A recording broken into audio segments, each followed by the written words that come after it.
محمد وعلى آل محمد كما باركت على إبراهيم وعلى آل إبراهيم إنك حميد مجيد لا إله إلا الله لا إله إلا الله لا إله إلا الله لا إله إلا الله لا إله إلا الله لا إله إلا الله لا إله إلا الله لا إله إلا الله لا إله إلا الله لا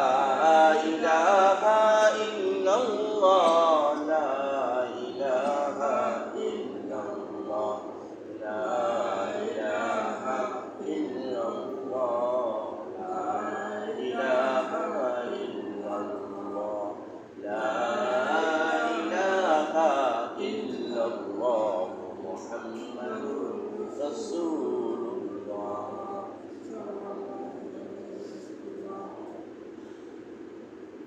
আলহামদুলিল্লাহ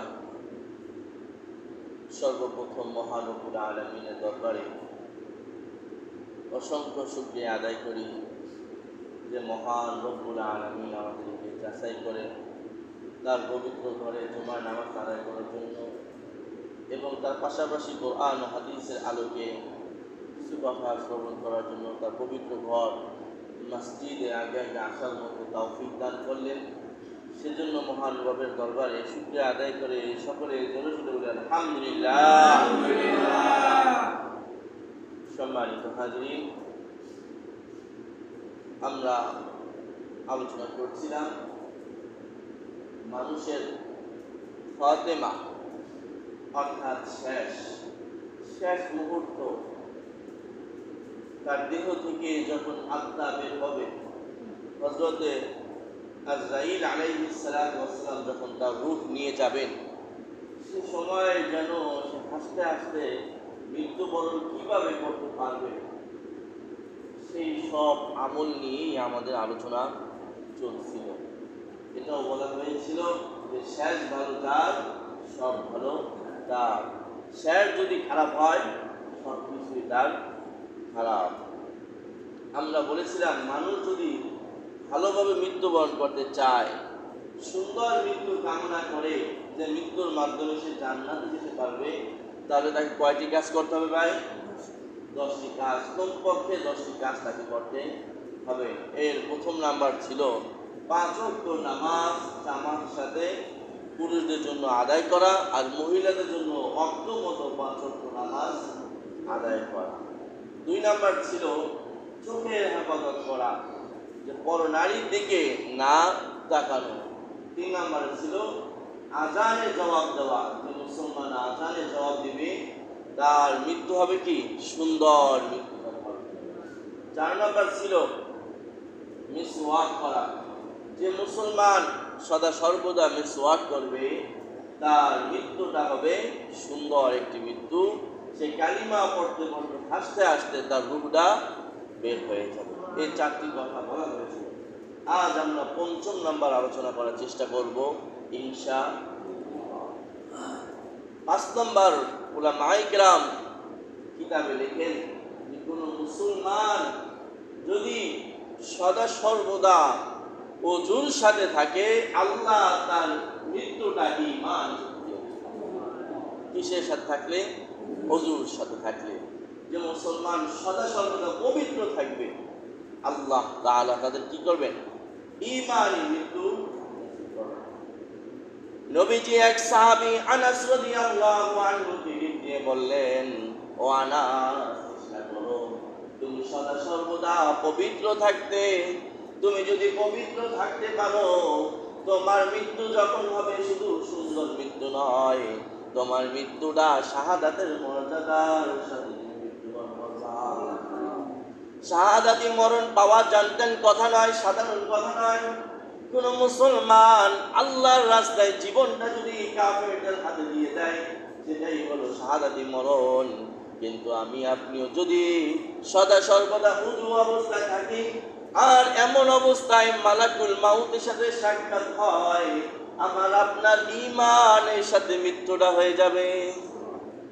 আর এরকম মৃত্যুর সময় কি হবে? তাও কোরআনুল কারীমে আল্লাহ বলেন, الذين تتوفاهم الملائكة طيبين। যখন মালাকুল মাউত তাওয়াফাহুমুল মালাইকা, শেষ মুহূর্তে যখন মালাইকা অর্থাৎ ফেরেশতারা আসবেন, আজরাইলের সাথে আরো ফেরেশতারা থাকবে। তাওয়াফাহুমুল মালাইকা, এমন অবস্থা আসছে ফেরেশতারা যখন ওই ব্যক্তি তয়্যিবিন অর্থাৎ পবিত্র, কি ভাই পবিত্র, মানে তার শরীরে কি নাই, নাপাক নাই, অপবিত্র নয়। যার কারণে নবীজির জীবন থেকে আমরা দেখি নবীজি বাথরুম থেকে বের হয়েছেন, সাথে সাথে পানি কাছে নেয় তায়াম্মুম করেছেন। সাহাবায়ে কেরাম প্রশ্ন করলেন, ইয়া রাসূলুল্লাহ, আর একটু পা যদি আগাইতেন, আর একটু সামনে আগাইতেন, পানি তো পেয়ে যেতেন, কেন আপনি তায়াম্মুম করলেন? নামাজের জন্য তায়াম্মুম না, এমনি তায়াম্মুম পবিত্র জন্য করেন। তো আমার কি গ্যারান্টি এমন আছে আমি ওই পানির জায়গায় যাব, এর আগে আমার মৃত্যু হবে না? এমন অবস্থায় যদি মৃত্যু আমার হয়, আমার উযু না থাকাকালীন মৃত্যু হয়ে যাবে। আমি চাই না আমার রবের কাছে নাপাক বা মৃত্যু অবস্থায় আমার মৃত্যু হোক। তাই তো নবীজি বিন্দু মাত্র কিঞ্চিত পরিমাণ দেরি করতেন না পবিত্র হাসিল করতেন।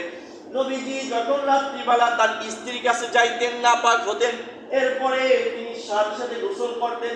আর যদি একাধিক বাড়ির স্ত্রীর সাথে মিলিত হতেন, এর মাঝখানে গ্যাপের সময় তিনি উঁচু করে নিতেন। আর যখন সম্পূর্ণ মিলিত হওয়া কাজ শেষ হয়ে যেত, নবীজি তখন সাথে সাথে গোসল করে নিতেন। কিন্তু আমাদের সমাজে দেখা যায় রাত পার হয়ে যায়, দিন পার হয়ে যায়, সেই দুপুরের সময় যায় জামাই গোসল করতে, নাউজুবিল্লাহ। বলেন তো তখন কোনো গ্যারান্টি আছে কিনা তার সকালে মৃত্যু হবে না? এই সময় যদি মৃত্যু হয় কি অবস্থায় হবে? টাটকা পুরা নাপাক অবস্থায় তার মৃত্যু হবে। যে কথা বলতেছিলাম, আল্লাহ বলেন, আল্লাযীনা তাতাওয়াফাহুমুল মালাইকাতু তাইয়্যিবিন। কোন মুসলমান পবিত্র হয়েছে, পবিত্র আছে, এমন অবস্থা আজরাইল যখন আসে, তখন তারা বলে, ইয়াকুলুনা সালাম। সমস্ত ফেরেশতারা, আজরাইল সহ সবাই তাকে বলে আসসালামু আলাইকুম। কাকে বলে? যে সদা সর্বদা উযু অবস্থায় ছিল। জান অবস্থাটা এসে যে লোকটার উযু আছে, লোকটার কি আছে? উযু আছে। সাথে সাথে ফেরেশতারা বলে সালাম। সালাম দেওয়ার পরে সে ভাবতে, কাকে সালাম দেয়? ওই উযুকারী ব্যক্তিকে। তখন ফেরেশতারা দেখে চিন্তা তার শেষ হয় নাই, তখন ওই ফেরেশতারা বলে, উদখুলুল জান্নাতা। তুমি ও ভাই, তুমি একটু পরেই জান্নাতে প্রবেশ করবে। কেন কেন কেন? বিমা কুনতুম তা'মালুন, তোমার আমলের কারণে। তুমি তো ভালো ভালো কাজ করেছো, ভালো ভালো নেক আমল করেছো, এজন্য আমার মালিক, তোমার মালিক জান্নাত দান করবেন। আপনি আমি যদি সদা সর্বদা উযু অবস্থায় থাকি, কে সালাম দিবে? মালাকুল মাউত আজরাইল সালাম দিবেন, তার সাথে ফেরেশতারা সালাম দিবে। শুধু সালাম নয়, পবিত্র একটা রুমাল নিয়ে আসবেন, সেই রুমালের মাধ্যমে তার আত্মাটা নিবে, বের হতে চাবে না প্রথমে। তখন তাকে বলবে, ওই দেখো, ওই যে জান্নাত। আল্লাহ তারা কুদরতিভাবে ওই পবিত্র ব্যক্তিকে তার চোখে জান্নাত দেখাইয়া দিবেন, আর জান্নাত দেখতে থাকবে। এর মাঝে আনন্দের সাথে তার রূহ মোবারক ঈমানের সাথে বের হয়ে যাবে। ছোট্ট আমল উযু করা, এটা ছোট্ট আমল? কশিনকালেও না, কল্পনাও আনবেন না যে উযু করা ছোট আমল। মারাত্মক বড় আমল। নবীজি সবে মেরাজের ঘটনা কে না জানে? নবীজি দেখেন যে নবীজি মেরাজে গেছেন, স্বপ্নে। নবীজি মেরাজে যখন গেলেন, যাওয়ার পর কি করলেন? জান্নাতে হাঁটতেছেন। জান্নাতে হাঁটার পর দেখেন নবীজির সামনে কার পায়ের আওয়াজ যেন পাওয়া যায়। দেখেন খেয়াল করে, এটা তো বেলালের পায়ের শব্দ। কার পায়ের? বেলালের পায়ের শব্দ। নবীজি দুনিয়াতে এসে, জমিনে এসে বলল, বেলাল এমন কি আমল করো, জান্নাতে যাইয়া দেখি তোমার পায়ের শব্দ আমার সামনে সামনে।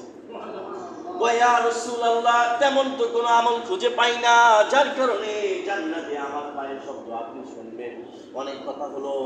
এরপর নবীজিকে বললেন বিলাল বললেন ইয়া রাসূলুল্লাহ, যখন আমার উযু ছুটে যায় আমি সাথে সাথে উযু করিনি এবং এর সাথে 2 রাকাত তাহিয়াতুল উযুর নামাজ পড়ে নেই। নবীজি বলেন হয়তো এই উযু এবং উযুর নামাজের উসিলায় জান্নাতে তোমার পায়ের পদধূলির শব্দ আল্লাহ আমাকে শুনাইছে। জানতেন কথা? উযুর কারণে নবীজির সামনে ওই ব্যক্তি হাঁটা শুরু করছে। তার মানে এটা না যে নবীজি থেকে তার মর্যাদা বেশি। যেমন প্রধানমন্ত্রীর আগে কিন্তু একটা গাড়ি থাকে কিসের জন্য? তার মানে সেই না যে প্রধানমন্ত্রীর থেকে সে সম্মানিত, তাকে প্রোটোকল দেওয়ার জন্য, সামনে রাস্তা ঠিক আছে কিনা সেটা দেখ, এটা একটা সম্মানের বিষয়ের জন্য। ঠিক তদ্রুপ বিলালকে সামনে রাখা মানে নবীজি থেকে সম্মান বেশি এজন্য না, কিন্তু নবীজির একটা ইজ্জত আরো বেশি বাড়ানোর জন্য। সুবহানাল্লাহ। তার মানে বিলালের যে মর্যাদা পেয়েছে কি জন্য ভাই? সদা সর্বদা উযু করার জন্য। আরো কি?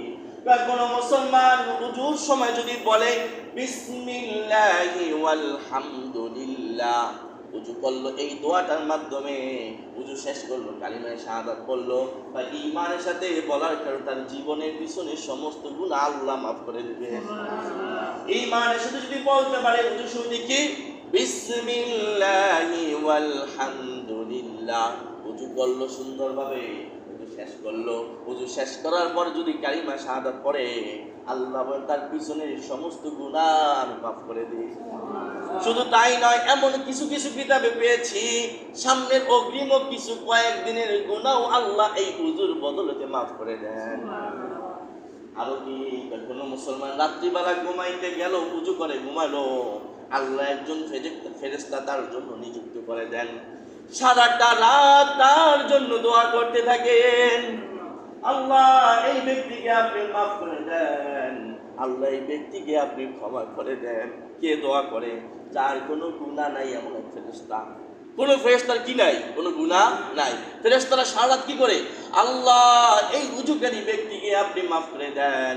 শুধু তাই নয়, ঘুম থেকে জাগ্রত যদি হয়, মাঝরাতে উঠে যদি ওই অবস্থায়, শোয়া অবস্থায় আল্লাহর কাছে বলে আল্লাহ আপনি আমাকে ক্ষমা করেন, আল্লাহ আমার মেয়ের বিবাহ ব্যবস্থা করে দেন, আল্লাহ আমার দেহের সুস্থতা দান করেন, আল্লাহ আমার রিজিকে বরকত দান করেন, নবীজি বলে এমন ব্যক্তির দোয়া আল্লাহর সাথে সাথে কবুল করে নেন।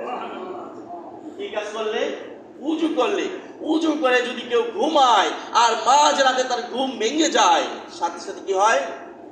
তার দোয়া আল্লাহ কবুল করে না।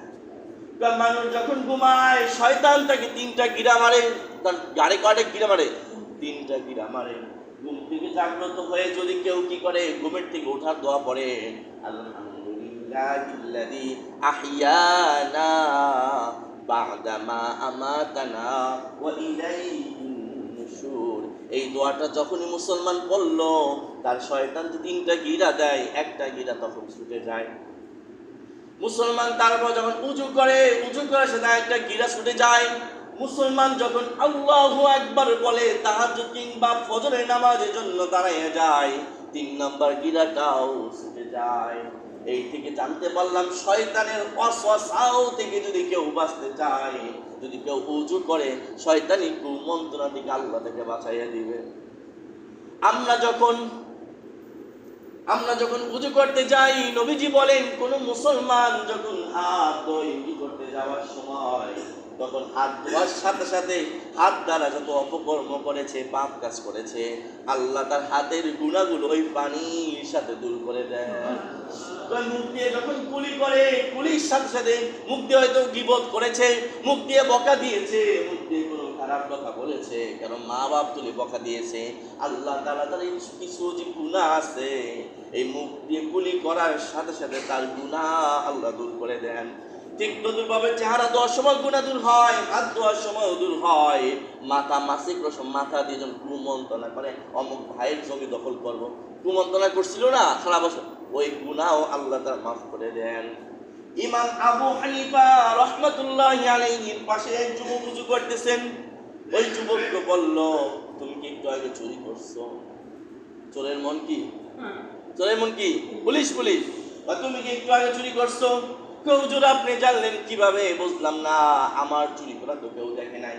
তুমি যে উজু করতেছো, উজুর পানির সাথে সাথে আমি দেখতেছি যে তোমার চুরি করার গুনাহটা দূর হয়ে যাচ্ছে। আর এক যুবক আসলো, দেখে তুমি কি জিনা করে আসছো, কোনো নারীর সাথে খারাপ কাজ করে আসছো? ওই যুবক বলিয়া, ও ইমাম আপনি কিভাবে জানলেন? হ্যাঁ হ্যাঁ আমি এটা করেছি, কেউ তো জানে না। তোমার হাত দিয়ে মুখ দিয়ে ধোয়ার সময় যে পানি বের হচ্ছে, জিনার গুনাহ যে দূর হচ্ছে, সেটা আমার সচক্ষে আমি দেখতে পাচ্ছি।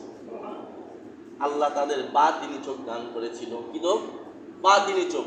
এই চোখটা আপনারও হবে যদি আপনি কি করেন, ওই যে কুনজর, করোনার দিকে তাকানো যদি বন্ধ করতে পারি, ওই অভ্যন্তরীণ চোখ আল্লাহ আপনাকে খুলে দিবেন। বললাম একদিন এক বুজুর্গ মসজিদে গেছেন, মানে বিভিন্ন সময়, তো হুজুর বুঝলাম না কিছু। তো আপনি এত কিছু জানেন কিভাবে, বুঝেন কিভাবে? আপনি যত কিছু বলতেছেন। তো হুজুরের পাগড়িটা তার মাথায় দিয়ে দিল। দেওয়ার সাথে সাথে ওই লোক পাবলিক সামনে যত মুসল্লি ছিল সবাইকে পিটানো শুরু করছে। এই গাদা মসজিদ থেকে বের হওয়া, এই কুকুর মসজিদ থেকে বের হওয়া, এই শুয়ার মসজিদ থেকে বের হওয়া। ওই হুজুর সাথে সাথে তার পাগড়িটা আবার নিয়ে গেছে। ওই মুসল্লি স্বাভাবিক হয়ে গেছে, কি ব্যাপার তুমি মারা বন্ধ করলে কেন, এদেরকে মারলে কেন? আমি তো দেখি মসজিদে কুকুর শুকর গাদা দ্বারা ভরে গেছে। মানে কি, ওই রুহানি চোখ আল্লাহ তাকে দান করছে। কোন মানুষের ভিতরে কুকুরের স্বভাব, কোন মানুষের ভিতরে শুয়োরের স্বভাব, এটা ওই ব্যক্তির চক্ষু আল্লাহ দান করছে, যার জন্য সে বুঝতে পারছে। তার চোখে মানুষ দেখেন তাই পিটানো শুরু করছে। তো আপনি আমি যদি চোখের হেফাজত করি, উজু করতে থাকি, ওই বাতিনি চোখ আল্লাহ আমাকে আপনাকে দান করে। আর সবচেয়ে বড় পুরস্কার আল্লাহ কি দান করবেন? ঈমান, মৃত্যু নসিব করবেন। কি কাজ করলে? উজু করতে পারলে। কি কাজ করলে? উজু করতে পারলে। তো উজু করার ফজিলত কম না বেশি? বেশি। এটা আমরা অবহেলা করি। অনেক সময় দেখা যায়, অনেক ভাইকে মাইন্ড করবেন না, কষ্ট নেবেন না, যে দেখা যায় জোহরের সময় তো গোসল করবো, এখন পেশাব তো করতেছি, এখন তো টিস্যু নেওয়ার দরকার নাই। এই জন্য অনেকে জোহরের আগে, গোসলের আগে অনেক পেশাব করে, কি নেয় না, পানি নেয় না, বা ঢিলাগুলো ব্যবহার করে না। এটা ঠিক নয়, এটা পাপ। কারণ নবীজি আমাদেরকে জানিয়েছেন, কবরের ভিতরে অসংখ্য কারণে মানুষের কবরে শাস্তি হয়, কিন্তু দুটা কারণে মানুষের কবরে বেশি শাস্তি হয়। কয়টা কারণে? একটা হলো পরনিন্দা, একজনের কথা আরেকজনের কাছে লাগানোর কারণে। একজনের কথা আমার কাছে এসে একটা লাগায়, মুয়াজ্জিন সাহেবের কাছে কি আরেকটা লাগায়, আমার কথা তার কাছে বিক্রি করে, তার কথা আমার কাছে বিক্রি করে, এটাকে পরনিন্দা বলে। এই কাজ যে করে তাদেরকে কবরে শাস্তি বেশি দেওয়া হয়। আরেকটাকে, কোনো ব্যক্তি যদি পেশাবে নাপাকি থেকে পবিত্র না থাকে, তাহলে তাকে কবরে বেশি শাস্তি দেওয়া হয়। কিন্তু এই গুনাহটা আমাদের ভিতরে কম না বেশি? অনেকে দাঁড়িয়ে পেশাব করে, আল্লাহ মাফ করুক, খুব কষ্ট লাগে। মুসলমান দাঁড়িয়ে পেশাব করতে পারে?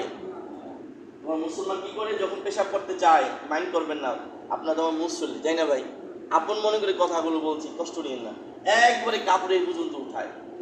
এটা কি ঠিক? এবং এই উজুখানায় এসেও উঠায়, চোখ পড়ে যায় হঠাৎ, চলতে গেলে উজুখানা এমন অবস্থায়, আর বাহিরে তো উঠায় এই পর্যন্ত। অথচ পুরুষের ফরজ কি ভাই? হাঁটু ঢেকে রাখা, এটা 24 ঘন্টার জন্য ফরজ। কিন্তু আমার অনেক ভাইয়েরা 40-50 বছর বয়স, কিন্তু কাপড় এই পর্যন্ত গাছে উঠতেছে, মাটি কাটতেছে, বা পেশাব করতেছে, বিভিন্ন কাজ করতেছে, কিন্তু এটাকে কোনো গুনাই করতেছে না, এটা পাপ। একটা জিনিস সবসময় মনে করি, কেউ পাপকে পাপ করে, পাপ কাজ মনে করে যদি কেউ করে, তাহলে মনে করে 5টা শাস্তি লেখা, 5টা এসে পাবে। কিন্তু পাপ কাজটাকে যদি কেউ ছোট মনে করে, যে এটা তেমন কিছু না, তাহলে তাকে দ্বিগুণ শাস্তি দেওয়া হবে। তাকে কি করা হবে? হালকা না, কাপড় উঠাইলাম তো কি হয়েছে, গ্রাম বোর্ড হুজুর মানা করার পর খেললাম তো কি হয়েছে, একটা ঘরে যখন 3টা ঘর হবে তো সমস্যা কি, হালকা মনে করে, আরে হুজুরের কি, এরকম হালকা যদি কেউ মনে করে, শাস্তিটা দ্বিগুণ হবে। আর কিছু ভাই পাপ করে, আল্লাহ, যেমন বিড়ি অনেকে করে, জানে খায় পাপ, এরপরেও অভ্যাস এখন খায়া ফেলে, এবং মনে মনে আফসোস করতে থাকে, হায় হায় কি হচ্ছে মা, তার শাস্তিটা বেশি হবে না, যতটুকু লেখা ততটুকু হবে। কারণ সে তো একটা বাধ্য হয়, বা আফসোস আছে তার ভিতরে, একটা অনুশোচন আছে। কিন্তু কিছু আছে হটকাইতা, করলাম তো কি হয়েছে, এই বাপটা তো তেমন কিছু না, দাড়ি কাটলাম তো তেমন কিছু না, স্বাভাবিক না। দাড়ি যে কাটে, একটা কথা আপনি বলি, সে নামাজ থাকাকালীন তার নামে এই বাম কাজে ফেরেশতা পাপ লেখে, সে বাথরুমে যায় তখন তার পাপ লেখে, সে দোকানে ব্যবসা করে তখন তার নাম পাপ লেখে। প্রমাণ কি? কি কথা? মনে করেন আপনার ফ্যান চলতেছে, তখন কারেন্ট বিল ওঠে না?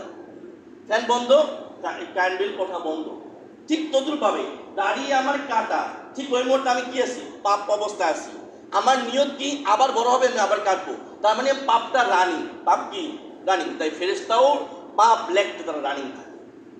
নাউজুবিল্লাহ। এটা অনেকে ছোট মনে করে, তাই এটা সুন্নত, মুরব্বী বয়সে রাখবে। জন্য কঠিন একটা মেসেজ আপনাদের দিয়ে রাখছি, যারা দাড়ি কাটে ভাই রাগ করবেন না, আপনার হেদায়েতের জন্য বলছি, আপনার ভালোর জন্য বলছি, যে দাড়ি যদি আপনি কাটি কি হবে?